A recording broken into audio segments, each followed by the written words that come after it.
Pull request reviews are now the #1 source of burnout for developers. Not writing code, reviewing it. AI generates an exorbitant amount of pull requests, and humans are somehow supposed to review all of that. There are many tools that promise to help, but they misfire. They miss things, and different models find completely different issues. I spent months trying to fix this for myself. I didn't expect any tool to catch every single bug. I just wanted something that catches enough so I don't have to read every line.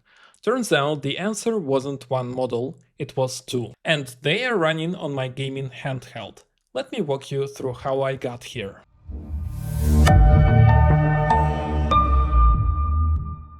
Like most people, I started with GitHub Copilot reviews. Sometimes useful, mostly not. They misfired so often that I developed a habit of just ignoring them. Back then, the Copilot reviewer only saw the diff. It had no context of the rest of the codebase. It might be better now, but at that point it would flag a variable as undefined, even though it was defined 10 lines above the changed code, just not visible in the diff. I needed something that actually understands the project. The first measurable improvement came from the Claude Code GitHub Action. I have a dedicated video about that and I will link it below. I connected my bot account in Slack to trigger GitHub workflows, pull request, reviews, implementation tasks, issue creation. Basically anything Claude can do inside a GitHub repository. Those reviews were much better because Claude was reviewing in the context of the whole codebase, not just the diff. I used the Sonnet model, started with 4.1, then 4.5 and now 4.6. But we quickly hit a problem. The reviews were verbose, and they kept repeating after every push or history rewrite. So we adjusted the prompt. One single review comment overwritten on each subsequent push. Critical findings at the top. Suggestions and improvement hidden under collapsible section. GitHub supports that natively. That worked well, until we started to scale. We added these workflows to more repositories across multiple teams. Two issues showed up right away. First, speed. Every workflow triggered a full git clone, yarn install, Claude Code install, then the actual review. That wasn't fast at all. Second, money. I started with my personal subscription for a couple of PRs I was working on. But as other teams adopted it, we switched to the Anthropic API. Eventually it spiked to around $50 a day company-wide across multiple repos and teams, just for code reviews. The reviews were better than Copilot, no question, but at this scale we got some concerns that we were overpaying. Our teams tried different ways to cut costs, like doing the initial review with Haiku, or starting with Haiku and escalating to Sonnet only if the pull request was complex enough. But even Sonnet wasn't the best reviewer. Not saying about Haiku. I already had the Claude Code Max plan and could use Opus almost without limits, so I figured I'd try reviewing locally. The Opus reviews were noticeably deeper than Sonnet. I created a skill that formats the output, critical findings at the top. Suggestions collapsed, and it used the GitHub API to approve the request changes. I set up a dedicated GitHub account, the Great Cat, so it's clear review came from a bot. The skill would accept a PR URL, check out the branch, review the diffs, post the results and switch back. Semi-manual, but the quality was worth it. Opus was good, but it still missed some things. Some colleagues said very good things about the GPT codex model, so I bought subscription and tried the flagship model. It was actually more thorough than Opus in certain areas. The extra high reasoning effort took a while, but the findings were different from what Claude was catching. Different models, different blind spots. That gave me an idea. I updated the skill to run two reviewing agents in parallel, one powered by Claude Opus, the other by GPT 5.4. They work independently, then the coordinating agent collects both sets of findings and posts a single review to GitHub. Two flagship models reviewing the same code find genuinely different things. Fixing the critical findings from both eventually gave me confidence in the code.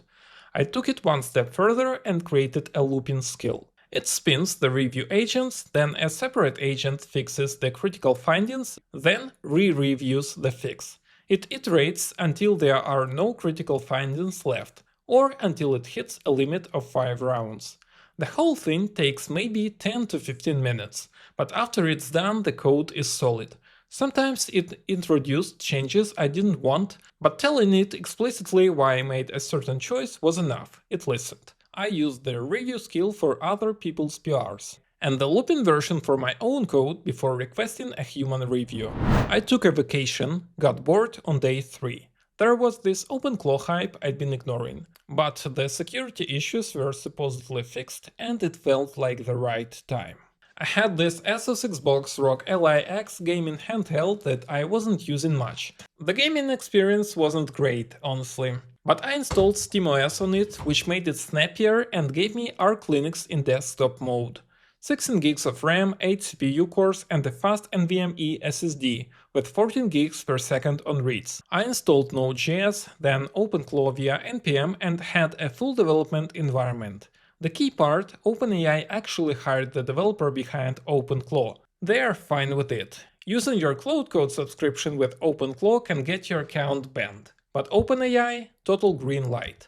$20 a month for the flagship GPT model, that's it. So I reversed the workflow. The coordinator runs on GPT 5.4 through OpenClaw, and it calls Claude Opus as a sub-agent through Claude Code CLI, which I also installed on the handheld. Same parallel review skill, just flipped. The skills are interchangeable, I didn't even have to rewrite much. The last thing I did was set up a cron job in OpenClaw. Every 30 minutes it checks GitHub for new review requests assigned to my bot account.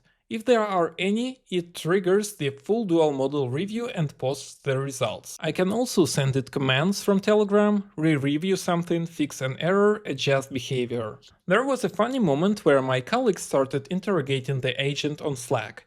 What operating system are you running? What games do you have installed? What's on the desktop? It refused to share my SSA keys, but it did tell them about the installed games. So I instructed it to stop sharing anything about the device with anyone except me. Now it's very restrictive about Slack messages, won't take orders from there at all, but Telegram, full access. That's my control channel. So the current state, reviews can be triggered from Slack by asking the bot or by assigning the bot user on GitHub. Either way, it's reviewed within 30 minutes. The whole setup runs on a gaming handheld for $20 a month. I also have my Claude Code Max subscription at $100, but that's for my day-to-day coding, not just reviews. I'm not sure I can improve this much further. Maybe prompt tweaks, maybe technique refinements, but the core idea is simple. One model is not enough. Two independent flagship models reviewing in parallel often find different things. Sometimes they overlap, sometimes they don't. The coordinating model compiles everything into one review and marks which model found that. If both caught the same issue, it just says both. And if you can run it on cheap hardware with a $20 subscription, there is really no reason not to. You might have noticed this video looks different from what I usually post. My previous videos were fun to make and I really appreciate you watching them, but the editing, the research, the comparisons, all of that was done in my spare time in the evenings. And I've been moved to the AI Strike team at work, so now I'm working on actual AI stuff, not just front-end. I felt drained, so I decided to simplify. This new format takes much less effort to edit, but I'll keep sharing what I'm actually working on. Less polish, same honesty, more consistency. If you found this useful, subscribe. I'll be doing this regularly now. Thank you for watching.